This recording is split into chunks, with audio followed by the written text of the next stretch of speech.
Good evening, and thank you so much for joining us here at the ANF Plus desk. It looks like TJ is giving me the go-ahead. You could hear me, TJ, right? All right, awesome. So we have a few things that we have been cooking up here at Atlanta News First. We have some reporters out in the field already that have been gathering for the last several hours on some of the stories that they pitched in our editorial meeting. One of the stories that is definitely going to be our top story tonight is our reporter Asia Wilson pitched the story. It was about some dogs that were allegedly involved in some sort of attack involving a resident in Covington, which is in Noonan. So she's been out there knocking on doors, trying to gather as much information as possible. And it does seem that she is getting some headway and getting some answers out there. So look for that story in our 9 o'clock newscast, as well as 10 and 11 o'clock. So that's one of the stories that we're working on. We also have our Yasmina Alston that's going to be covering a little bit more on the youth prevention summits that have been going on. We have another one taking place in a part of our community, so we will definitely bring you those details as well. But some other stories that I definitely wanted to make sure that we were talking about tonight is some of our top stories that we've been just following throughout the week. So I'm going to make sure that I have all of this up and going. This is the one that I really wanted to talk about. It's this new diversion center that just broke ground yesterday in our city, and it's going to be a center, a diversion center for services inside the city jail. Now, this is going to be for anyone who's dealing with poverty, mental illness, homelessness, or drug abuse. Addiction is a thing that obviously plagues our entire country, but that is something that this center will help individuals with. And Mayor Andre Dickens also spoke about the new center, and I wanted to let you hear about it.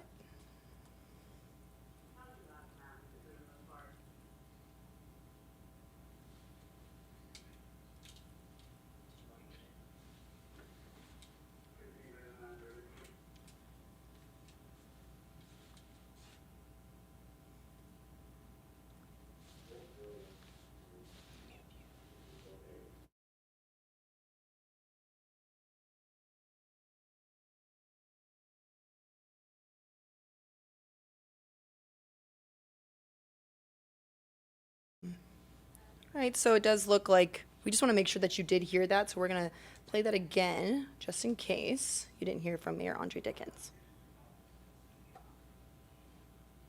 With a sobering center where the person's immediate needs, such as food, a shower, clothing, can be connected to their long-term care.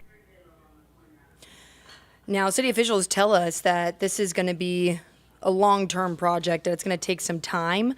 City leaders had told us that this is going to at least take about 12 months to create and finish this part of the center, and they plan to open it next year.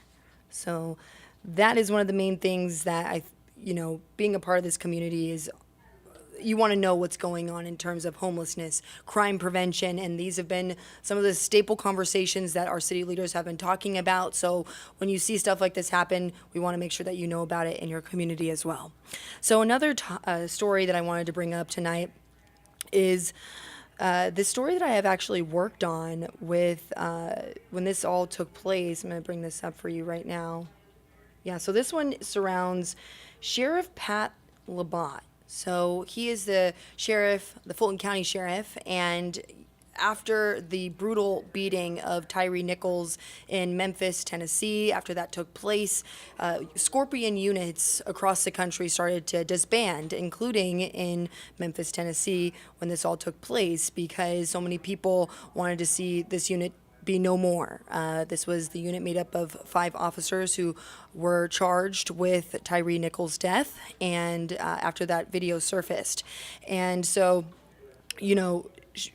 when this all took place, the spotlight started to shift over to the Fulton County Sheriff's Office because they had a Scorpion unit as well, so a unit with the same name.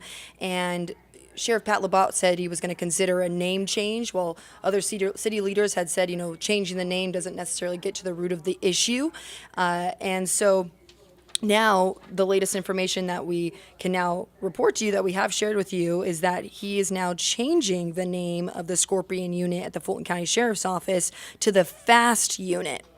Now, the FAST unit, the acronym stands for Fugitive Apprehension Support Team. And Sheriff Pat Labat also released a statement, and he said in a statement that the name Scorpion was not the root problem in the horrific actions in Memphis. And the name change for the Fulton County Sheriff's Office is not a finite solution. He went on to say, we regularly review our operations and training protocols in alignment with our mission to serve the citizens of Fulton County with integrity, honor, and respect. I wanted to make sure that you were able to hear his statement there. Now, this comes just 2 months after the beating of Tyree Nichols that we are now seeing that local impact. You know, this was something that I sat down with the sheriff and asked him about, and he had that same sentiment. He felt that they are always reviewing the practices, and they were going to take another closer look at all of this in light of what happened in Tennessee. And I also actually asked him if he would be willing to allow Atlanta News First to tag along with the unit so that we can see their work on the ground and what that really looks like, because there was a lot of conversations about the types of communities that these units find themselves in, and so that was a big part of the conversation. So those are the 2 top stories that I really wanted to just mention. Those are the ones that stuck out in our newscast. I feel like the ones that you want to know are the ones that directly impact you.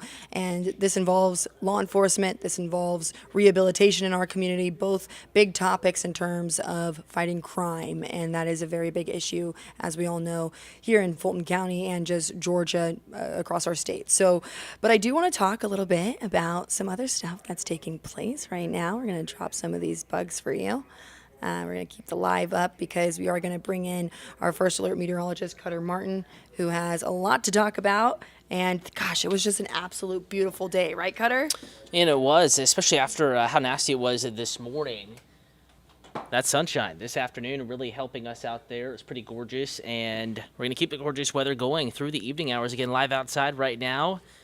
A clear sky, just a couple of high clouds drifting across the region. Again, good evening to you. Thank you for tuning in and for watching. I'm Cutter Martin, a meteorologist here at Atlanta News First, and storms may have woken you up. They certainly got me up and Adam early this morning, the 7 o'clock hour, as that line of storms raced through from far northwest Georgia. But thankfully, no longer are we expecting any rain to enter the forecast, not only this evening, overnight, tonight, but into our Sunday, the rest of the weekend, back half of your 2 days off, at least most folks. So some on spring break. A lot of metro school districts out through the coming work week because of spring break. And we have some decent weather. We have some really, really nice weather, but we also have some rain showers to talk about. Let's go ahead and switch gears. We're going to talk about what's happening now, and then we'll switch on over to the forecast, looking kind of deeper out into the future here over the next few days and then the next 5 to 7. But before we do that, as folks are kind of still joining this chat, we'll take a live look at what's happening outside right now. And you saw that live picture, now a live temperature map, so to speak. This data only a few minutes old. 68 right now in Blairsville, 73 Gainesville, mid-70s at 8 p.m., 8:08 your time, 74 at Hartsfield-Jackson Atlanta International Airport. So mid-70s, kind of the rule. Very nice evening. We no longer have any real risk of rain showers, thunderstorms for at least the next 36 hours or so. As we get into tomorrow night, Monday morning, that is when the next chance of rain enters the forecast. Vanessa Clark, hello to you. Max Scoop, thanks for watching. Hopefully your evenings are going well. Jeffrey Grable in Covington, hello to you. Thank you for watching. Appreciate the viewership. And now that folks are kind of tuning in, let's go ahead and dive in to that first alert forecast. We'll take a look at radar. Again, we are still tracking some storms, but not in the Atlanta News First viewing area, not in North Georgia. These are well to our south. You can see the lightning there. Going to have to switch over radars to even pick it up.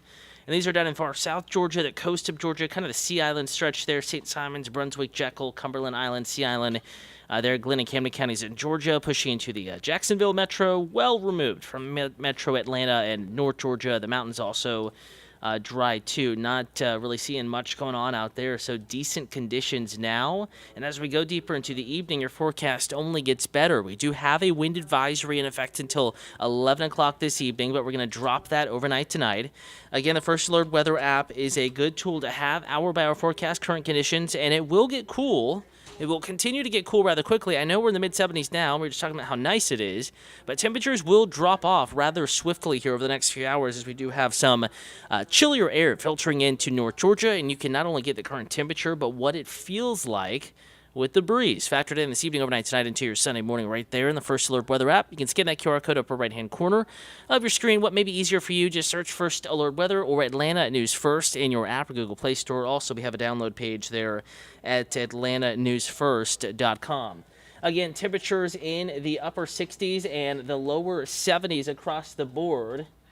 And it is very nice outside. Temperatures, again, swiftly cooling back into the 50s and the 60s over the next few hours. And then I think we'll be back in the 40s out the door tomorrow morning. So if you have brunch plans, church plans, anything going on early tomorrow morning, maybe getting that long run in, it is going to be chilly with temperatures in the 40s. So wear the jacket tomorrow. You'll need that extra layer, and you can see how cool it is in your neighborhood in the First Alert Weather app. Again, free and easy download. Tomorrow afternoon, after a cool start, we will warm back up. Temperatures back in the upper 60s, lower 70s. Keep in mind, today we hit 80 degrees. After a pretty cool start, those clouds, the rain lingered into the mid-morning hours for some. And then we cleared out, and that sunshine, that wind, the drier air really allowed temperatures to soar. We managed 80 today, going for 71 tomorrow in Atlanta, Gainesville 72, Athens 74, 72 in Rome, Noonan in the lower 70s as well. So a pretty decent stretch here of weather for the rest of the weekend. So if you do have outdoor plans tomorrow, there might still be a breeze. We'll call it breezy, but not nearly as gusty as it was today. Many areas gusting 35 to 45 miles an hour, some gusting up to about 50 miles an hour in spots, especially in the typically windier spots up in the higher elevations of far north Georgia and some of our windier locations. Those spots that tend to always be a little bit on the breezy side, they were especially windy today. So just a heads up. Wind, and this is a good heads up, wind has already reached its peak, and now we're starting to see some more favorable, kind of some calmer conditions filter back into North Georgia. We unfortunately did have some more trees come down this evening, or this afternoon rather, even some power lines down into Cobb County, not because of the winds that were severe with storms earlier this morning, but actually with some of the winds that technically are below severe levels, 58 or stronger, that's severe. Wind gusts this afternoon, 45 to 50, kind of max. But certainly, even though it doesn't have that severe classification, it was windy enough to bring down some trees and power lines. Valerie Lee Comp, thanks for watching. We're also streaming on YouTube Live. Again, if you have any weather questions, comments, concerns, we are live on Facebook and on YouTube. Max Goof saying hello on YouTube Live right now. Atlanta News First, the account that we're streaming on. Same story on Facebook. Give us a like and a follow. And if you have any weather questions, comments, concerns, just say hey on Facebook and or on YouTube, and I'll do my best to answer back. And I'll go back through the comments as well after this to make sure that I didn't miss anything. So out the door tomorrow morning, it is going to be on the chilly side. Temperatures in the 40s for most. There could be some upper 30s up in the mountains. We'll take you to that right now. Sunday morning, keep in mind these are temperatures without the wind factored in. 30s mountains, everyone else 40s. 47 in Atlanta, but the far north and west sides, a little bit cooler outside of the perimeter. 41 in Canton, Dalton, Rome, Carrollton in the lower 40s, mid 40s in Gainesville, up in and around Lake Lanier. Athens, Clark, Oconee counties, temperatures in the mid 40s. Covington, 44 in Griffin, 45 in LaGrange. So it's going to be a chilly start. Not unusual for this time of year, and much like mornings of the past, few days. This morning, a little milder with the clouds and rain and storms moving through, but really not that different than it has been the past several days. We're going to keep a nice condition in the forecast through tomorrow afternoon. As mentioned, we do rebound nicely from 40s in the morning to 70s in the afternoon. And Valerie Lee Comp asking when the next rain chance will be. It is Sunday night into Monday. So if you are working and you're not off for spring break on Monday, you very well could be driving on some wet pavement, and I think we'll have at least scattered showers going to late Monday morning into the afternoon. We'll call it hit or miss coverage. Not everyone sees steady rain, but rain around through the day Monday. So keep an eye on the First Alert Weather app if you have extended outdoor plans. Could be, featuring a little bit of rain there. Tuesday, drier, also warmer. Clouds keeping us in the 60s Monday afternoon. We're rebounding. We're back in the mid to upper 70s. Valerie, on our Tuesday, it is dry. And then a very tricky pattern sets up. We have a cool front. Technically, there's a warm front, there's a cold front. There is no cool front, but for the sake of reality, we'll call it here, it's not a cold front, it's a cool front, because the air behind it is not all that cold, but it is cooler, and it's going to kind of hang itself up here across the Mid-South, stall, basically, act as a highway for little ripples in the atmosphere to travel along, and that means that the chance of rain will return back to the first alert forecast. Max Goop said Gwinnett County was under a flood, either watch or warning. Parts of Gwinnett County was under a flash flood warning this morning briefly. That has long since expired. Water quickly drained. We did not hear any big reports of any flooding issues, but that was this morning, Max, and it's been nothing but sunshine since then. The breeze helping us to dry out as well, so no worries of flooding in the forecast. Valerie also saying, will the next rain be severe? I may have misread that question earlier. The risk of severe weather Monday is not really there. There could be some brief heavy rain, but we're not really worried about the risk of severe weather Monday. Could be a few heavier showers, especially on the southwest side down into middle Georgia and central Alabama. Dry Tuesday, Wednesday, Thursday, the severe risk appears low, but I do think there will be some thunderstorms, so we can't totally rule out a rogue strong storm or two within that Wednesday through Saturday stretch, especially Wednesday and Thursday.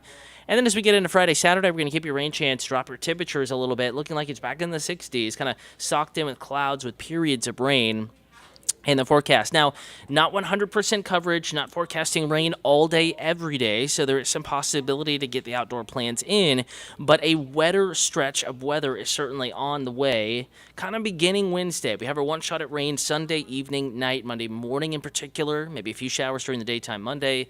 Tuesday, you get a break. We're back to some sunshine, mid to upper 70s, and then as we go into that mid to late week period, we'll pop the 7-day back up here. Wednesday, we're reintroducing the chances of some showers and storms, especially the far northwest side, northwest Georgia, northeast Alabama, Tennessee. So really northwest of Metro Atlanta, that's where your rain chance is valid and something to really kind of watch, especially if you have outdoor Wednesday plans. That rain chance may creep a little bit closer into the metro and encompassing more of North Georgia Thursday, and then we really do start to bump up that rain chance Friday, and we keep it elevated Saturday with a setup that favors more clouds, cooler temperatures, and at least scattered showers, couple thunderstorms around North Georgia and Metro Atlanta. I want to thank you all for watching. Again, some of the questions kind of slowing down there, so everyone may have had everything that they were curious about answered and not have much of a question left. Again, thank you for watching. If you're watching on Atlanta News First, the YouTube account, the Facebook page, thank you. And if you ever have any weather questions, comments, concerns, you can find me on Facebook, Twitter, Instagram, TikTok, any social media, Cutter Martin, Cutter Martin. Again, all you have to do is search that on social media, and hopefully you'll be able to find my account, and always here to answer your questions, comments, concerns as they come in. And of course, not just me, but the entire First Alert Weather team. Ella Dorsey, Rodney Harris, Courtney Jacobazzi, Patrick Pete, Jennifer Valdez, and Fred Campania, all here to keep you updated. Give us a shout out. Shoot us a question if you're curious about the weather. We'll leave you with a live look, looking across the connector, across towards Midtown and downtown there in the distance, Atlanta. Just a few high clouds, dry evening, winds calming down. So we're going to drop your first alert. A nice evening ahead and a stellar Sunday. Your full forecast never more than an hour away at most, and that's on TV, and you constantly have it in the palm of your hand. But we're back on Peachtree TV, Atlanta News First at 9 p.m., 10 p.m. hour, and as well as an 11 o'clock half hour. And, of course, again, you can always get that forecast if you're on the go and away from the TV and the First Alert Weather app. Have yourself a wonderful evening. We'll see you in just a little bit.